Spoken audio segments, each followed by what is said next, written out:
Hello out there. How are you? This is Tom Pope and Glenn Greenwich, uh, Community and Social Change Radio, part of our Facebook page. Today, we're exploring what exactly is a community board and how does it really represent the community? One of the problems that I see anytime I look for an article about community boards, I see a lot of complaints about the community board does not represent the community. What would you say to that, Glenn?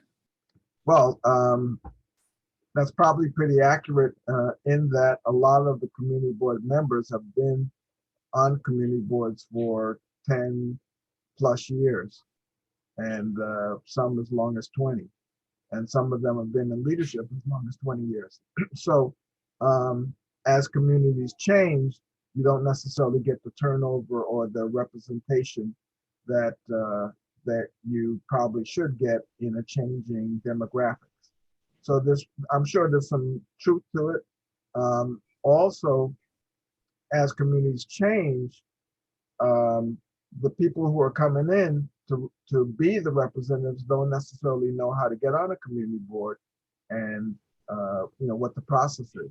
So they may show up to the general community meetings, but there's a process, and that process actually starts with their council member.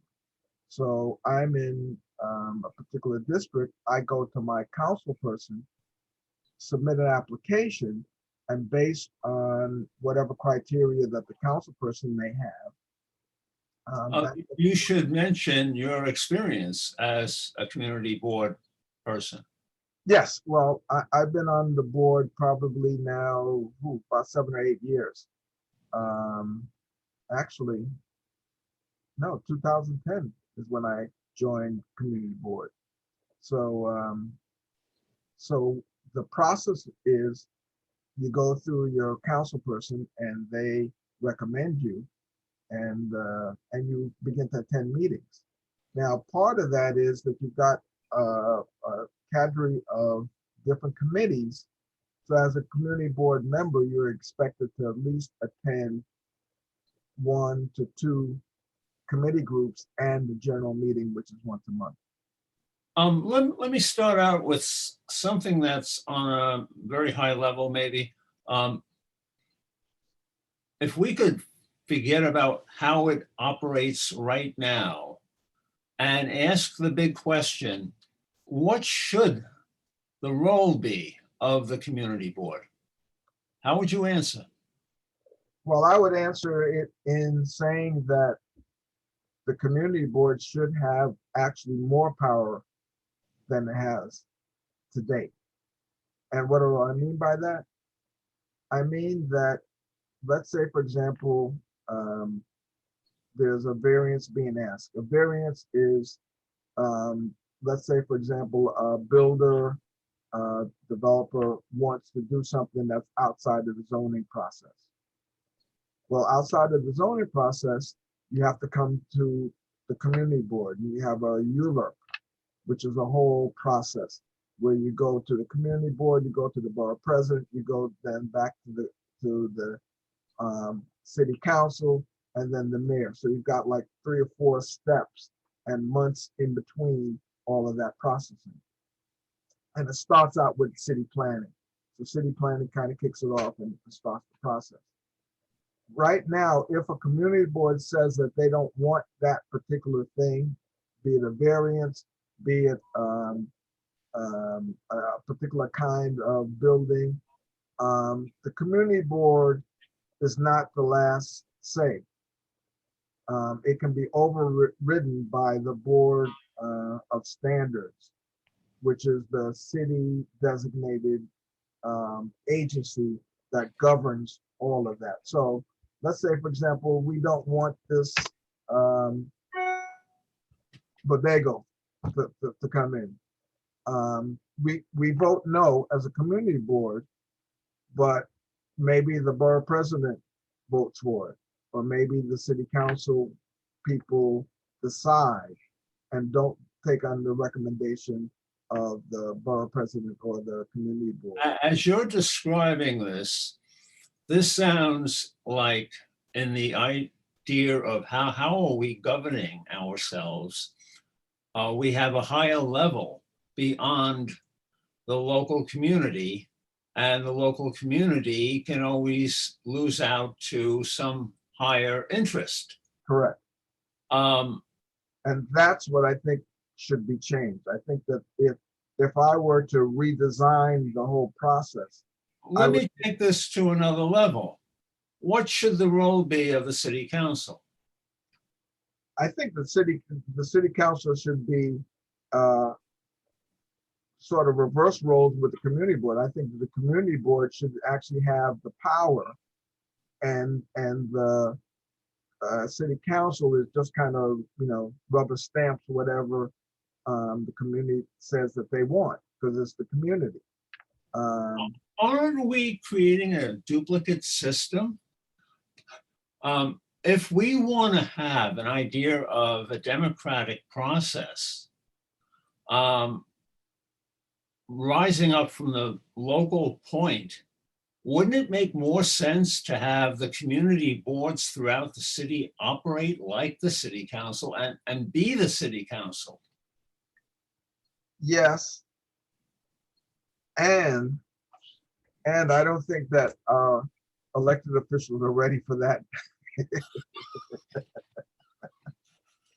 And to some extent, I can understand that, because, for example, you have people who are not necessarily qualified around zoning, may not understand zoning enough, may not understanding,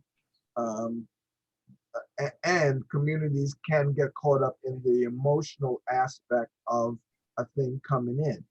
Even though it may be good for the community, they may not want it. So I can see where you want to have some guidance, but I mean, I would think that the city would then provide the community board with the enough expertise to give them the information that they needed so that they could be educated consumers.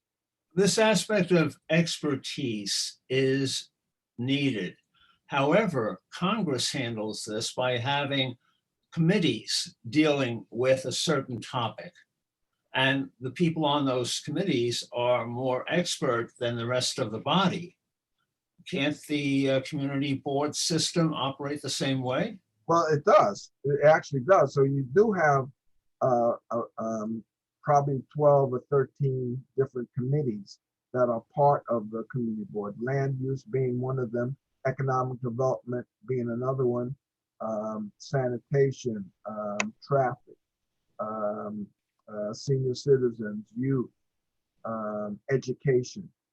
All those are committees on most community boards. Not, the community board has the flexibility to have, some have extra, some have, like I know in Manhattan, in Washington Heights, in their community board, they have a committee that actually looks at vendors, because they have a huge vendor control situation that's out of control. So they've actually created a committee specifically to address the numerous vendors. So the community board has these committees, these committee leaders. So for example, I was a committee chair for land use committee and for economic development for probably about 5 or 6 years. I now am the chair for economic development. So I've continued that probably about 8 of the 10 years, 10 plus years that I've been on the community board. Now, we were talking about this ideal of setting up community boards, maybe replacing the city council. And of course, yes, this is at this point far-fetched, but if we had that, we could possibly have the problem where the local interests are still lost because community boards, people from the Bronx or Staten Island decide on moving one way, whereas a local problem in Rosedale is needed to be seen differently. That can always be handled if we make the decision that the local interests in Queens are only handled by the Queens City Board people, unless there is a major interest player who is a broker, let's say, developer coming in from Manhattan.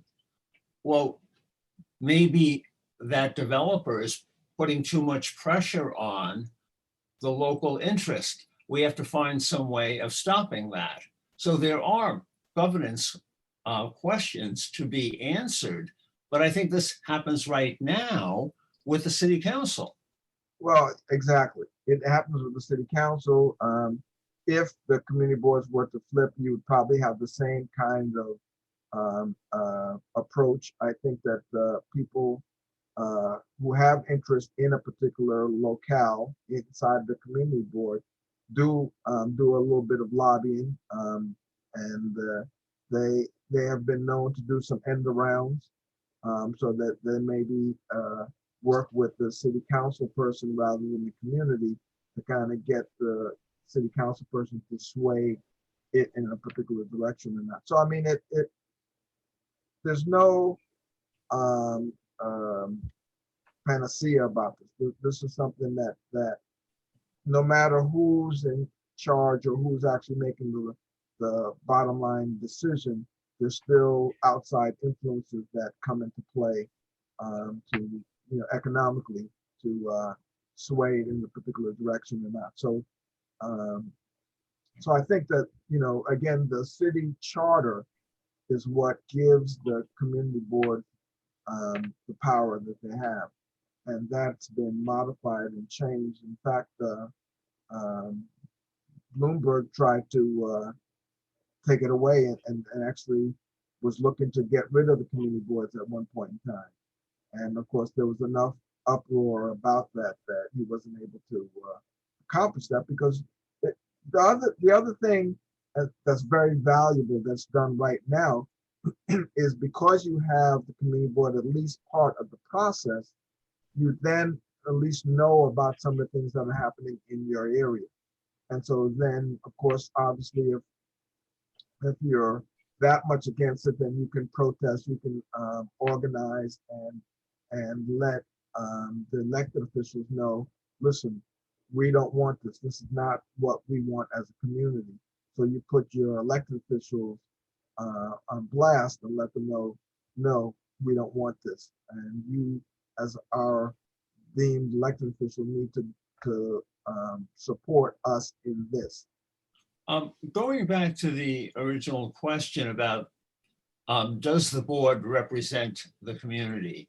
One of your comments was that some people stay in a certain position for a length of time, and then the community changes and we don't represent the community.